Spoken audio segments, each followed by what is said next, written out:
pass. 2 seconds. He'll get a shot off on the way. Got it! He hit it! He hit the shot! Syracuse wins it! Syracuse at the buzzer! Hello, everyone, and welcome into another episode of a Syracuse basketball podcast. I'm your host, James Zuba, and joining us today is Mike Ostrowski, who's back on campus at Syracuse. Syracuse defeats Pittsburgh on the road in a bounce-back game, 69-58. A lot to talk about in this game, Mike. I think first we'll mention the news up front, right at the top. Multiple reporters from the Pete reporting that Naheem McLeod is out for the year, had surgery on his right foot. He's not expected back this year. So we'll get into what that means and what Syracuse can do at the center position a little bit later in the pod. But first, let's start right at the top. Big bounce back game for Syracuse. Obviously, North Carolina put the hurt on the Orange Saturday in Chapel Hill. Big time bounce back for Syracuse, getting an important road win at Pittsburgh. Absolutely, James, and it's how they got that road win. I don't think anybody came in expecting them to shoot over 50% from distance, but they found a way to do that. And these were not all like wide open looks either. A lot of times there was a Pitt defender right in their face. The Quadir Copeland one, where like quite literally, I don't think he even saw the basket when he took the shot, and it still went in. That was the kind of night Syracuse was having, and it was very enjoyable to watch from the comforts of a dorm room and not make the trek to the Dome in this lovely, lovely Central New York weather. But you know, the cold jokes aside, that is the best Syracuse basketball I have seen in quite some time. Getting that road win, what is currently a quad 1 victory, even if it does eventually drop down to quad 2, it's you never know. It's a great first road conference win for Adrian Autry and a good indication of, even with this team losing some of their quality depth, they are still finding a way to get it done and responding extremely well to adversity. Like you could tell they came out very motivated in this game after getting blown at UNC, where it seemed like nothing went right. They just 2-3 days later, they put that behind them. They moved on, and they were locked in from the jump in this one. Yeah, a lot to dissect in a game like this. The three-point shooting, we can get into that. Tremendous shooting performance for multiple Syracuse guys tonight. For the game specifically, yeah, you mentioned like it's important for, you get the quadrant 1 win. And these aren't static, right? So depending on how Pittsburgh does the rest of the year, if they improve through conference play like people think they can, hopefully for Syracuse's case that can rise.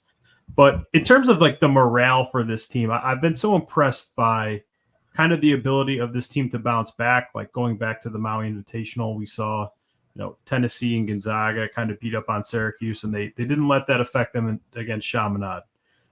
They lost that road game to Virginia to open ACC play, and then they were able to piece together wins at Georgetown and against Oregon.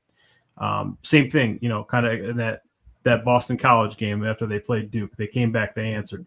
So to get down the way they did at UNC and to not get demoralized and to come back into this game, have kind of that resilience, it says a lot to me about the mettle of this team and their ability to kind of like bounce back and move forward, even in the face of a very large margin in defeat. And I think what we're really starting to see from this team is the secondary guys stepping up when, like, Judah started off ice cold today. He did not really do much of anything on the offensive side in the first half. And instead of trying to force things, he kind of shifted more to the facilitator role. He was great on the boards. He had 5 assists. And while he was doing that, J.J. Starling had one of maybe his best game of the year, absolutely one of his best, team leading 17 points. He dropped down a couple threes. He had one open 3 miss early in the game, but he shook that off. And he seemed very relaxed throughout the game today. You get the usual secondary guys. Like Malik only had 2 points today, but to me, he was still very noticeable in the transition game and the fast break, which SU did not actually get that many points in the fast break today. But when they did, he was usually involved in that area. and then to have Justin Taylor and Chris Bell both be on their games. Yep. Usually we've been happy if one of them has a night like they had tonight, but when they're both cooking like today, that's what SU needs to steal away some of the toughest games remaining on their schedule. Now, the good news, they have some pretty manageable games coming up, 3 in a row at home, all of them against other mid-tier ACC squads. You've got Miami this Saturday. Dom's not here at the moment, but I'm sure he would have something to say about that otherwise. Then Florida State, then NC State. All 3 of those are very winnable games.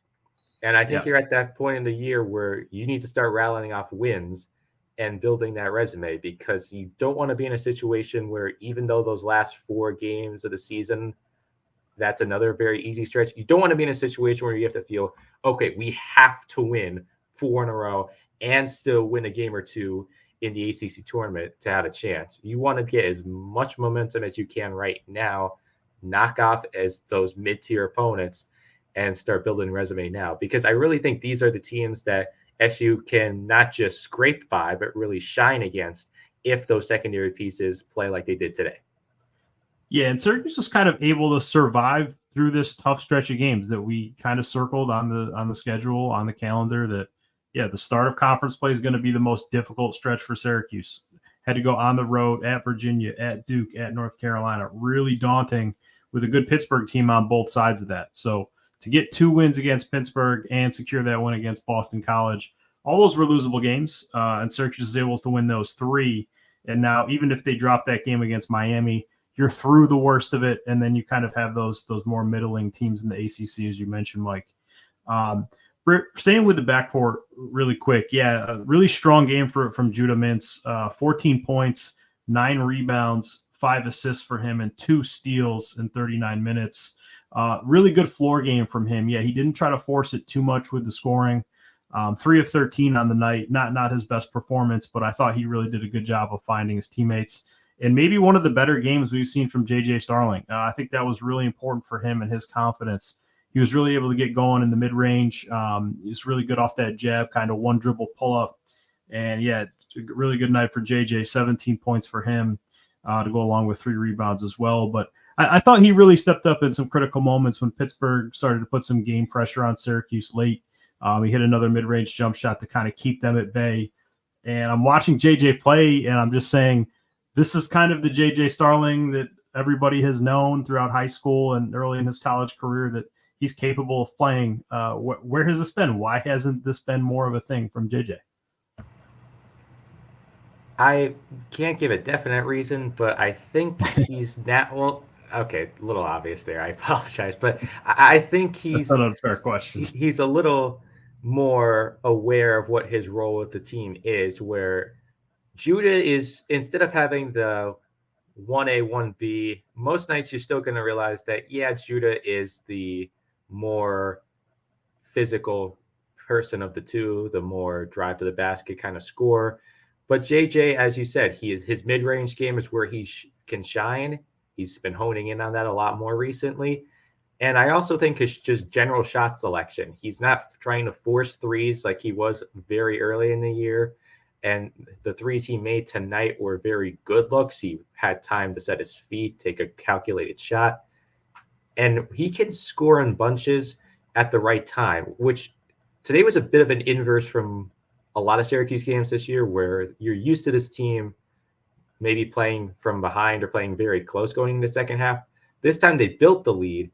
And when it seemed like that lead was maybe starting to slip away, that's when JJ stepped in and made sure they stayed at a comfortable margin. I don't believe it got below 10 points once they got to the early in the second half. Once they knocked down that first 3, I believe that was it. So keeping it at 10-point game for pretty much the whole second half of the game and leading for almost 32 minutes in the game is a really good sign of where SU is at. Yeah, Syracuse led by as many as 16 in the second half, but was kind of able to keep that margin around 10, just at double digits. Pittsburgh never really threatened down the stretch. I thought Syracuse did a really good job of responding and the rebounding as well. Obviously, Pittsburgh got out on the glass to start, was really getting on the offensive glass. Maybe the one area of concern for Syracuse in this game was just the lack of defensive rebounding. But Syracuse was able to close the gap. They did lose the rebounding battle 40-36. But yeah, as far as that goes, we've seen this team struggle a little bit with the rebounding, but kind of able to overcome that tonight, Mike. Yeah, and with Pitt, that's somewhat to be expected. They are the best offensive rebounding team in the ACC by a decent margin. So you knew that was going to be their bread and butter tonight, was getting those second chances. But they really didn't get that many second chance points. They had 15 offensive rebounds and only had 10 second chance points. Meanwhile, with Syracuse, it was 6 and 6. So proportionally, you could say SU actually did a little better there. Where, yeah, Pitt was still trying to get second shots off, but the second shots weren't falling anyway. So in this case, it worked out.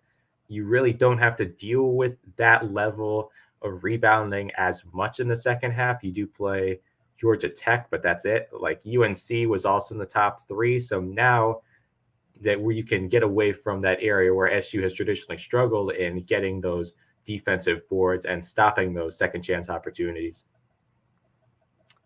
One of the things you mentioned earlier was the 3-point shooting.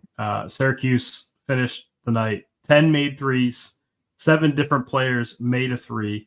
We've seen games where Syracuse hasn't even made 7 threes. Both games on Tobacco Road, Syracuse had just made 4 in each of those contests.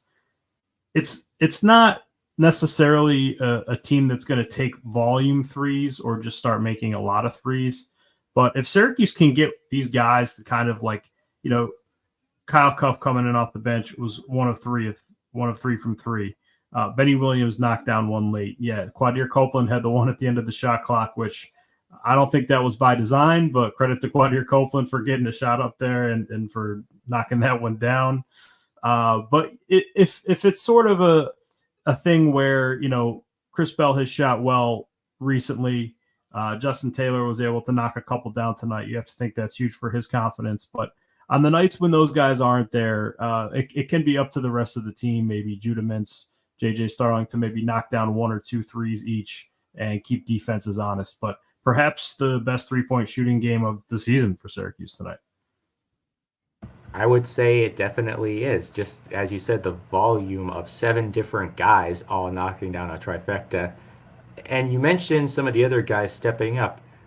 With where Judah Mintz is specifically in terms of his draft stock, we don't want to talk about that too much, but you think it maybe has actually dipped a little bit from last year just because he's been playing a little more one-dimensional.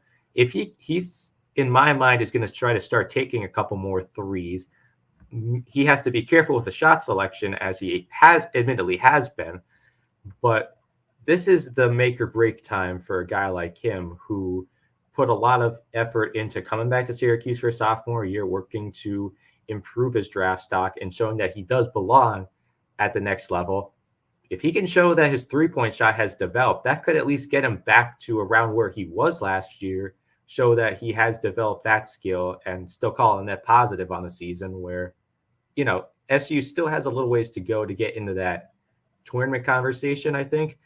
But if they're going to get anywhere near that, he's got to continue to produce like he has and not be afraid to mix up his game a little bit. I love that he can draw fouls. I love that he gets those easy points at the lines. But I think there are times, like especially these last couple games down in Tobacco Road at UNC, at Duke, where he relies too much on, okay, I've got to get to the line first, and I'm not going to do anything else until I get to the line. It seems like that has happened a couple times this year. And it seems like when it happens, SU usually struggles, or I should say the rest of the SU team on the court with them struggles because they're not getting much spacing while he plays some ISO ball. Yeah, really in the 3 prior ACC road games, it was tough for Judah to get much of anything going at the free throw line, which we know is a big part of his game. 7 of 8 tonight from the free throw line at Pittsburgh.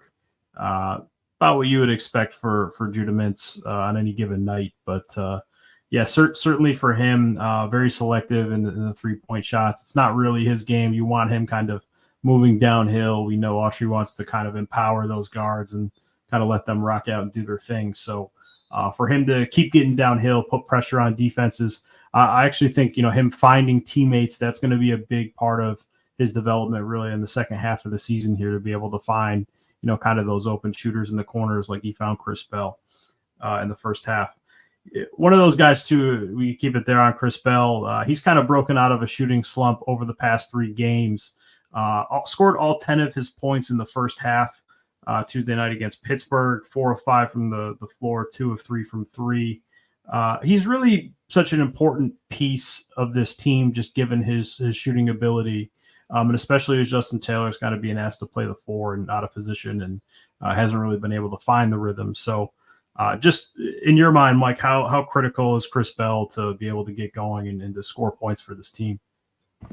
Well, real quick, you said Justin Taylor playing out of position at the 4. Malik Brown's really also playing out of position at the 5. So when you've got 2 of the 3 guys in the front court, not really natural guys there, you really need the third one to be on top of his game. So, yeah, absolutely. I think Chris Bell is really the number 2 de facto scorer on this team behind Judah Mintz.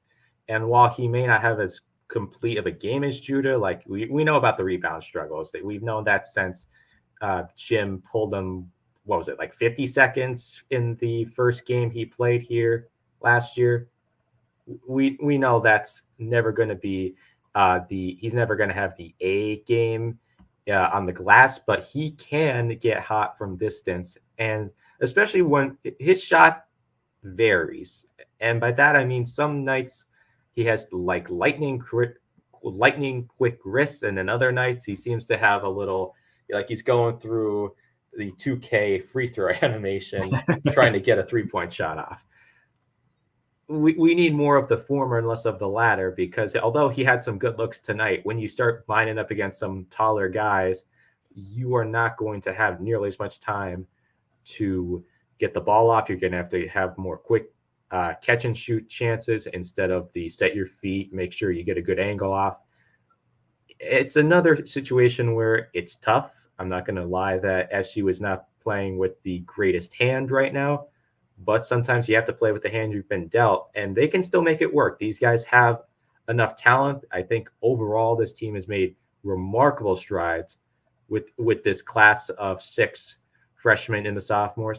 Quick shout out to Peter Carey. I know he didn't really show up on the stat sheet that much tonight, but even he played well in the role that he did, which was really just chasing down guys on the fast break for Pittsburgh. He broke up 1 or 2 of those, which I noticed, and he's getting something out of his chance, which when there's 3 other centers on the roster, but now you've got 1 out for the year, another one redshirting, and we really don't know with Munir Hima if he's also hurt right now, because he has barely been playing as of late.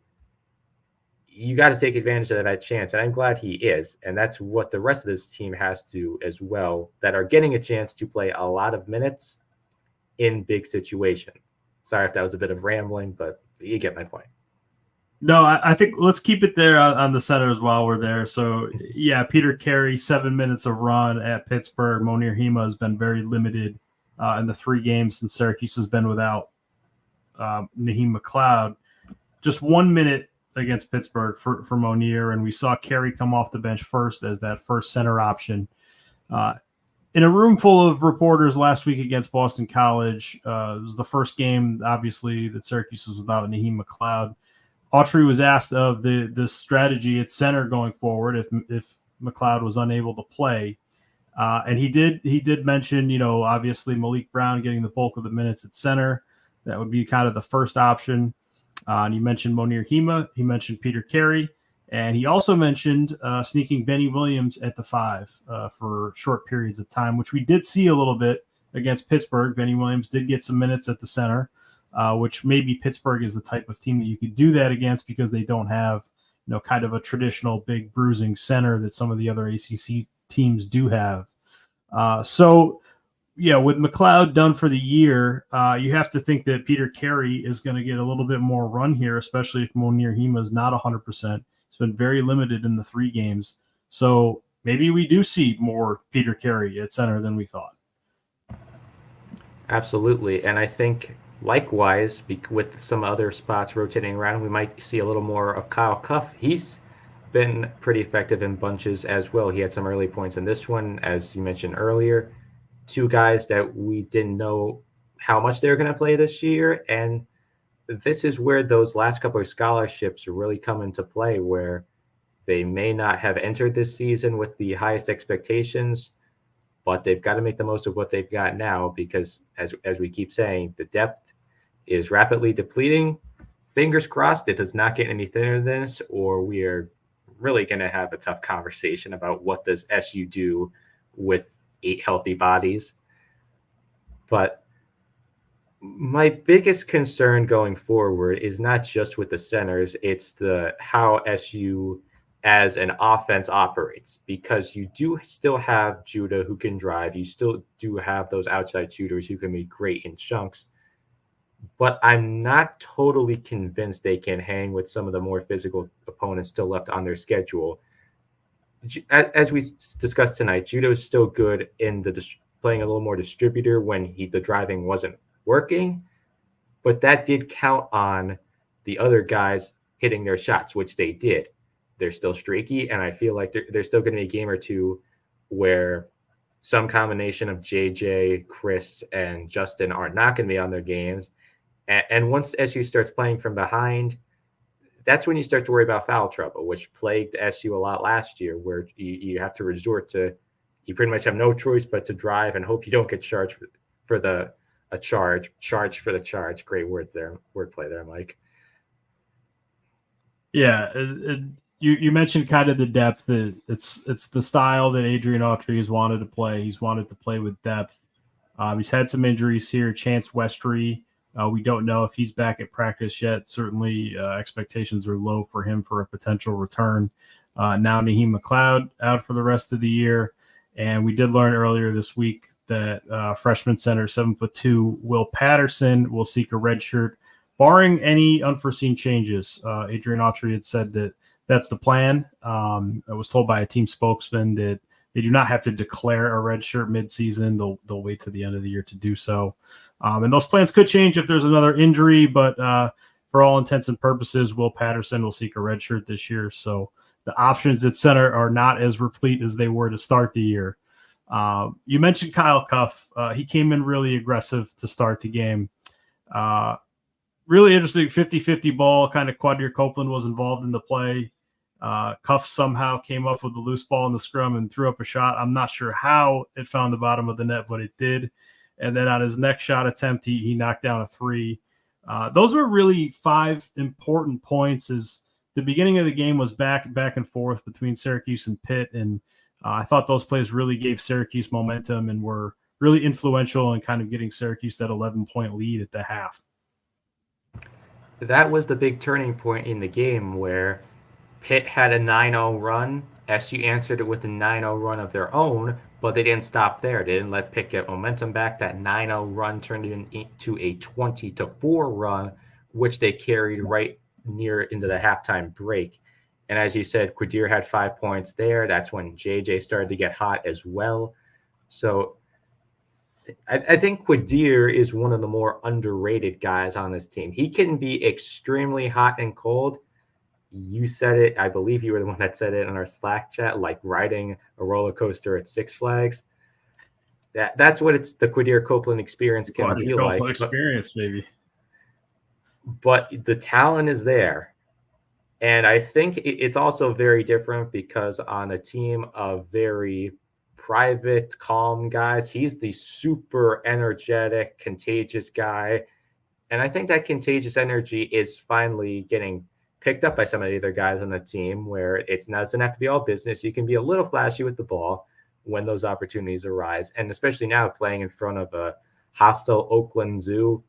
You know, the students showed up. I saw a lot of empty blue seats behind them, but the ones right on the court, it's always a very difficult environment to play in front of.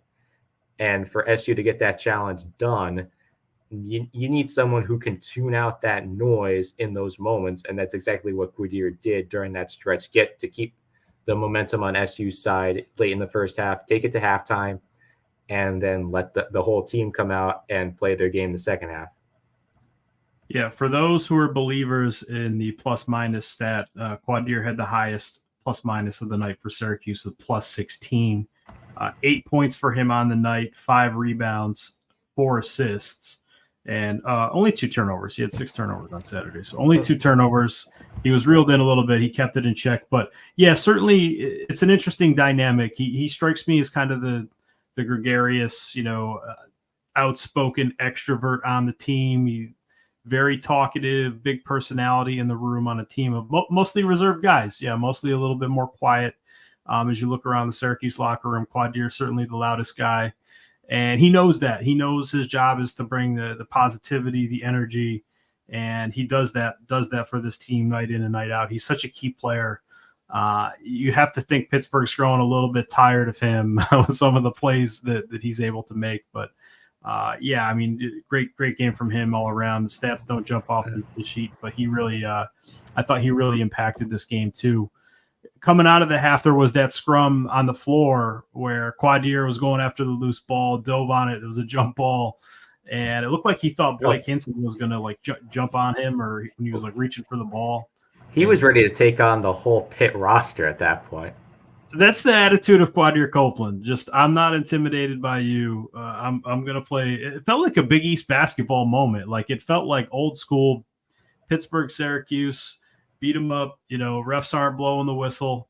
It just had that feel. And the first game felt like that too, which is so interesting between these two teams. So, but Quadir made some big plays, and he does for this team night in and night out. And he really does bring the energy for this squad. Yeah, and I do think, as we said, he's going to need to keep doing that as we go into the future. I guess I should transition a bit to Coach Autry. He got his first road conference win, first year as a head coach. I do want to try my best to put aside some of the doubts that, look, it's his first year. And for everything that's happened, for losing 2 guys to injuries, to facing a pretty loaded ACC slate with some of the best teams in the country, UNC is going to the Final Four bearing a miracle. That team is loaded with 4th, 5th, and 6th year guys. That's one game. Tonight was also just one game, but I feel like this game had much more of an impact on this season because the locker room is behind red. And I'm not here to try to disrespect Jim Boeheim, but I feel like the last 2 years I was here, the locker room did not respond nearly this well coming off a bad game like that. And there were some bad games that you covered, that I covered, where the life got sucked out of the building. But this time they were able to channel that energy and turn it into something positive.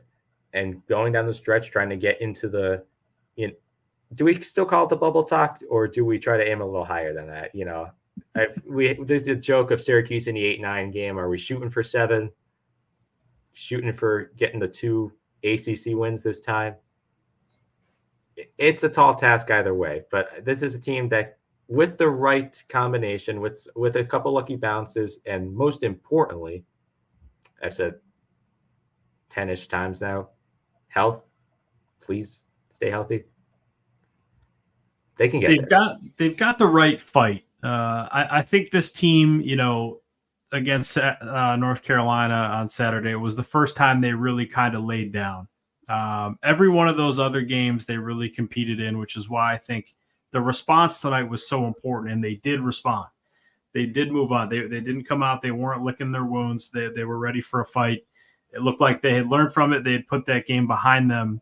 And as you mentioned, yeah, I think it does have to do with coaching. I think this team really does respect and trust Adrian Autry as their head coach, and they want to play for him. And, there were no punches pulled on Saturday. Everyone was really honest about it.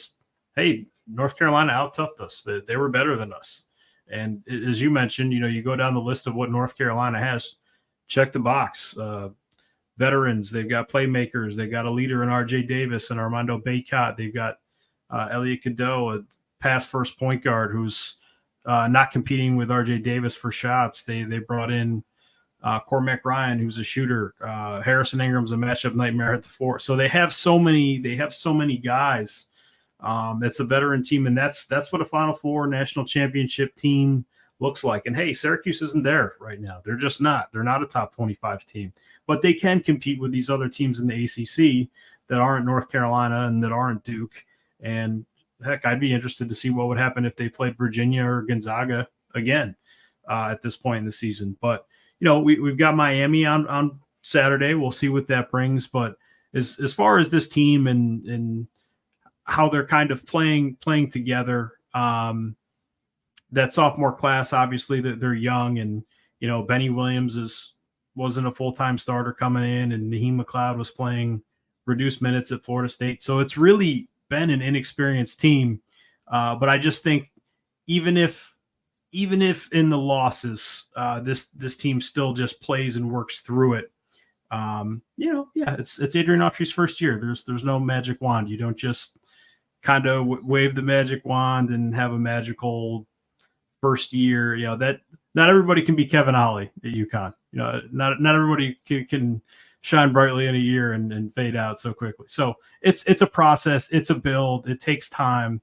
But you can see the right pieces are in place, and this thing is it's going to be a build. It's going to be a build going forward. It is a process, not the process. So I trust it. Trust a process, not the process. Just trust in a process, I guess. We could talk, Mike. We talked about this game probably enough. We could talk about going forward. Saturday is going to be a big one at the Dome. January 20th. It's a noon tip against Miami, set to air on ESPN2, which so was the Pittsburgh game before it moved over to the mothership on ESPN. Tennessee and Florida had actually moved up in time, so Syracuse therefore got the ESPN channel. Good one for Syracuse to be on national TV on the main ESPN channel. But Saturday, Miami, that's an important game for myriad reasons. Miami coming into the season was thought to be a top ACC team. They've lost a couple of ACC games to Wake Forest. They lost to Louisville somehow. Sorry, Dom. And now they sit at 2-3 in the conference. What's your take on this Miami team?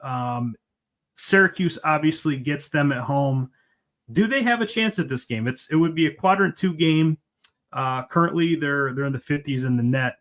Obviously, slipping up a little bit because of that Louisville loss. That's going to be a black eye for them come Selection Sunday. But does Syracuse have a chance against them at home? And what do you expect in this matchup? They have a chance. I'm not going to say SU doesn't have a chance for really any game left on the schedule, but I think overall Miami is a better team than their current record indicates.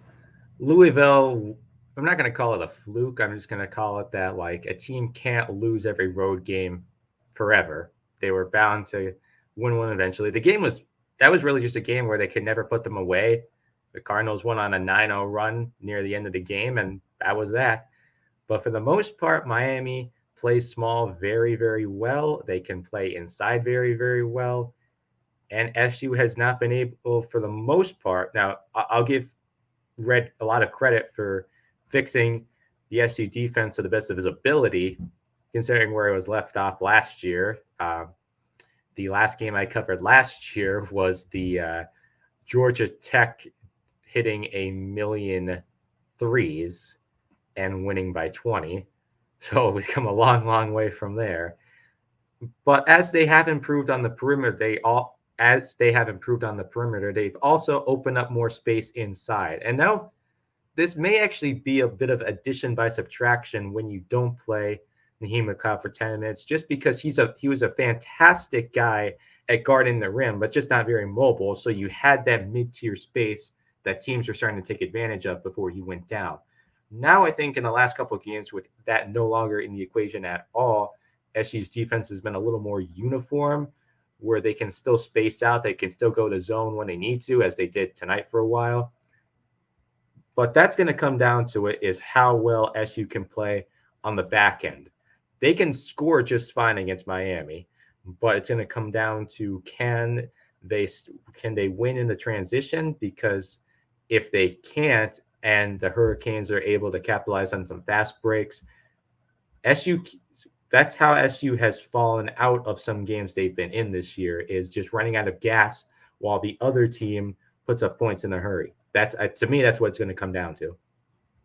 Yeah, that'll be a big key for sure. And the center position, I think, will be big too, just because Norchad Omier is kind of a big center who likes to play down low. It will be a game when they could have used Naheem McLeod. So it'll be interesting to see how Brown reacts and whether or not a guy like Monir Hema will be able to get minutes. I don't know that, Peter Carey is necessarily the option is facing some of these bigger, bulkier centers. And, Peter Carey's more of a kind of mobile, athletic, really underrated athlete at that center position. But when you look at somebody like Norchad Omier, who's a big guy who likes to play down in the paint, it's going to be a tough ask for Syracuse to defend him, even if he is a little undersized. He's 6'7", but 240 pounds, so he's a big dude down there. I would think that Monir Hema would be maybe the best option to combat that with his size and length, just to disrupt. But we don't know if he's 100% healthy either. So we'll see what that brings. I do hope that him not playing a ton tonight was an intentional thing. They're still trying to get him healthy, and he'll be in a little, by the end of the week, maybe he'll be in a bit better shape. He can at least go 7-8 minutes if he's feeling a little better. Yeah, and it's a good point because Pittsburgh doesn't have those kind of bigs. But in the last 3 games, he's only played 8 minutes, so that doesn't exactly inspire a ton of confidence for Monir. But we'll see. We'll see what that game brings. I think the other guard matchups in that game will be big too. Obviously they have the Florida State transfer Matt Cleveland. Wooga Poplar was on everybody's preseason ACC list for most improved player of the year, that kind of thing. Nigel Pack's back. He's a shooter. He's given Syracuse problems as well. And Bensley Joseph. So we know there's plenty of guards.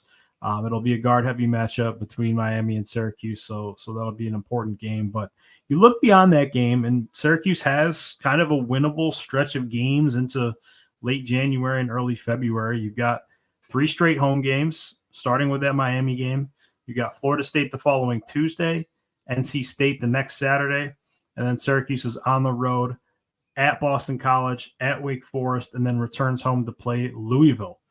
You look at that stretch of games and you say, hey, if Syracuse can maybe rip off that win against Miami and take care of business in most of these other games, yeah, it's not unthinkable to think that Syracuse would be back in the bubble conversation. Am I wrong? No, you're not. I think out of all those games, Wake Forest is the biggest wild card. I feel like BC, this is just a gut feeling. I penciling that in as a loss right now. I don't think they're going to let that. It was the last time they played, it was a very ugly game on both sides that SU was able to scrape out. I don't think that's going to happen next time. And in a straight shootout, BC is going to win, most likely going to win. So if that's the case, then it puts a lot of pressure on them to take care of business against the Deacs, come home, beat a still struggling Louisville team for the most part. They've improved a bit compared to the last couple of years, but still very much a game that you are favorited in before you get to those last couple big challenges of the year. Yeah, and when you look at this resume right now, that Oregon game did slip back into quadrant 2, despite the fact that Oregon did not lose.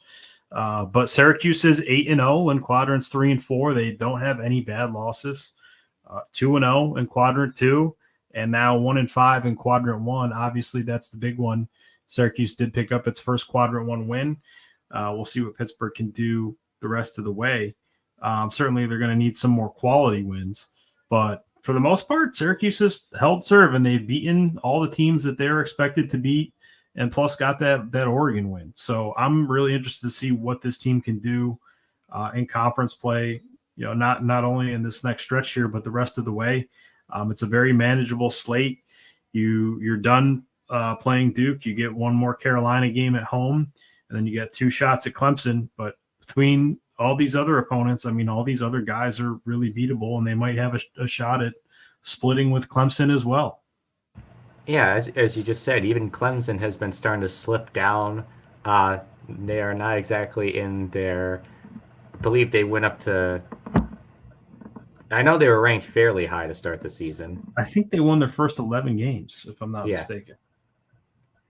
So I am checking that right now. So for them to start falling off and 11.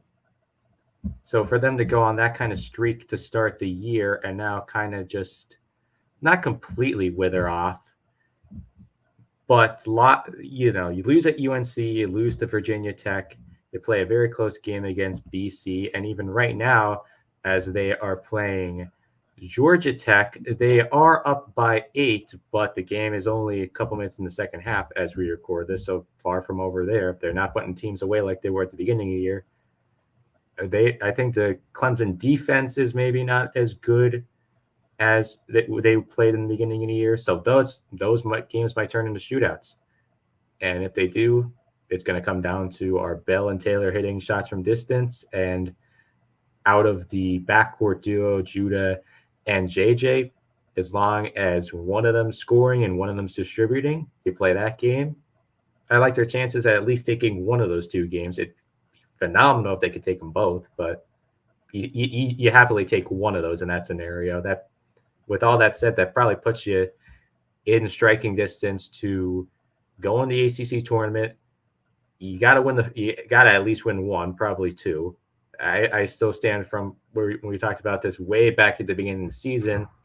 You probably win 18, 19 games and then win 2 in the ACC tournament, and that puts you at a pretty decent shot. Would you agree? I feel like that's around the conversation we had before. Well, looking at KenPom.com right now, KenPom does have Syracuse losing both of those games to Clemson. So if you figure, yes, if they get one of those, that would be good for Syracuse. Projected record for the rest of the season now is 19-12, 10-10 in the conference. That feels tenable for Syracuse. And KenPom does have Syracuse winning its next 3, including that Miami game this Saturday. So they'll be in the conversation. I think it might come down to needing some marquee wins, needing some of those quadrant 1 wins. We'll see what Syracuse can do the rest of the way. And I think, to your point, Mike, I agree. I think the shooting is going to be a big key between Bell and Taylor. Currently 237th in the country. Syracuse shooting just 32% from 3. So that number is going to need to improve. The offense is still trailing the defense. Real quick, just one last note on this Pittsburgh game before we get out of here. I thought one of the more subtle stories of the game was just how well Syracuse played defensively. Scrambling sometimes in man-to-man, but making that extra effort, doing a good job to close out. They kept Blake Hinson in check again, just to 12 points. So I thought just a really good game for Syracuse. Carlton Carrington didn't even score in this game. So when you look at the defense tonight overall, final stats for Syracuse defensively, they limited Pitt to 35.4 shooting from the field, 19.2% from the field, and Pittsburgh did turn it over 10 times. So I thought the defense was really good tonight. I thought, other than the North Carolina game, the defense has looked really good at various points this season. Just your thoughts on the defense overall, Mike, and how Syracuse has been able to kind of make that switch to man-to-man and adjust defensively. Well, if I didn't watch this game and you told me one team shot 60 from distance and the other team shot about 20, I would not have guessed that Syracuse was the one that shot 60. So for them to stop what has been a very good Pitt team twice, to do it twice to stop them from shooting well from distance, and specifically Blake Hinson, because both games last season, the 2022-23 season, he went off against the Orange, especially from distance and in the second chance category. The zone. I think he likes the zone a little bit more than man-to-man. Yeah, just a little bit. Man, oh man, the man works. That's what I'll leave it with. That's great. Let's, before we get out of here, anything that we failed to mention, anything you want to plug or shout out, but before we get out of here?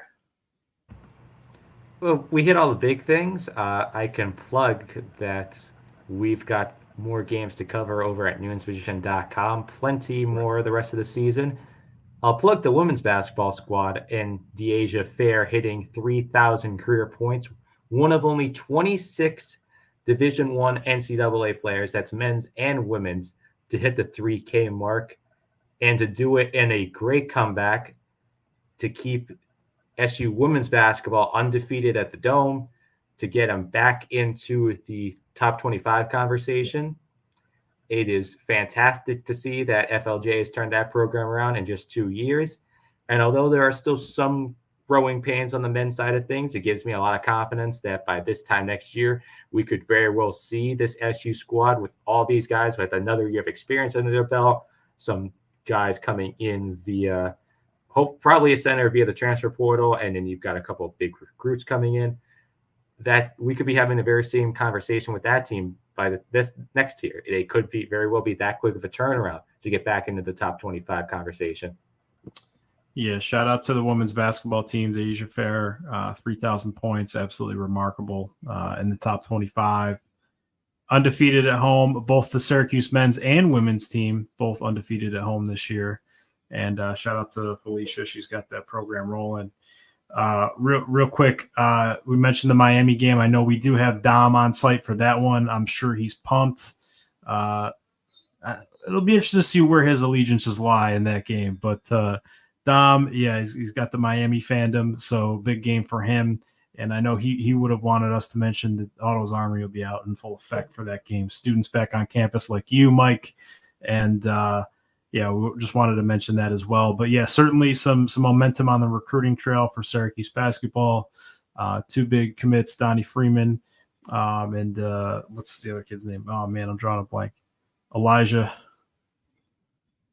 Moore, man, put myself on the spot there. 2 big recruits coming in next year, and maybe some others in the pipeline as well. The coaching staff was out on the recruiting trail after that North Carolina game. So we'll see what Syracuse can do in the coming years, but certainly more pressing. Big one at the Dome this Saturday against Miami. Again, that's a noon tip, and it'll be on ESPN2. Mike, anything else you want to shout out? Dom, when you eventually listen to this, just be aware I will be right behind you on Saturday chirping you for 2 hours. So enjoy. Any Dome dogs in your future? Any?